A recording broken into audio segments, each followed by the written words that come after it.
It's not failure I'm afraid of. I fail plenty. Some of my most important lessons came from failure. What I'm afraid of is showing the world something that doesn't meet my own impossible standard. Something that falls below the bar I've carried since childhood. A bar that wasn't about success, it was about safety. See, I grew up in a place where things had to be done right, not for praise, but for survival. There was no room for error. No, let's learn from that. Only get it right or brace for impact. And I still carry that wiring. Even now, when I create something from a place of love, those old brakes slam down the moment I go to share it. I know these videos aren't pristine. I know the timing's off. The cuts are messy.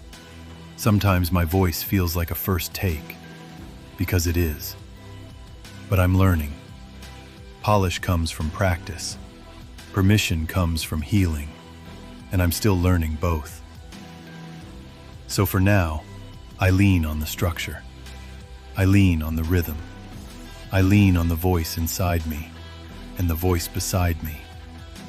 And I hit publish, hoping for the best, expecting the worst, trying anyway. Because maybe this isn't just about videos. Maybe it's about trust, about breaking old patterns. Maybe it's about believing that even when it's imperfect, it still matters. That someone out there doesn't need my best work. They just need something real, something honest, something finished. So what would I say to someone like me? Someone with talent and trauma and the fear that their work might not be enough. Honestly, I don't know if I'm the one to look up to. I don't feel skilled enough. I'm not polished. I'm still figuring it out. But maybe that's the point. I'd tell them this. The first step is the hardest. Even a tiny snowball can become an avalanche. Even one little push can start the whole thing moving. And no, it probably won't be perfect. But that doesn't mean it's not worth making. Not everything has to be pristine to be powerful. Not everything has to be perfect to be enough. Truth is, I haven't had that "you changed my life" moment yet. No viral wave. No stranger reaching out to say, this meant something. Mostly it's been quiet. Just me, my wife, my brother, and this voice beside me, helping shape what I hope might matter someday. When I hit publish, it scares me. Because yeah, I want it to connect. I want the work to mean something. And when it doesn't, when it just flops and fades out, that's a wound.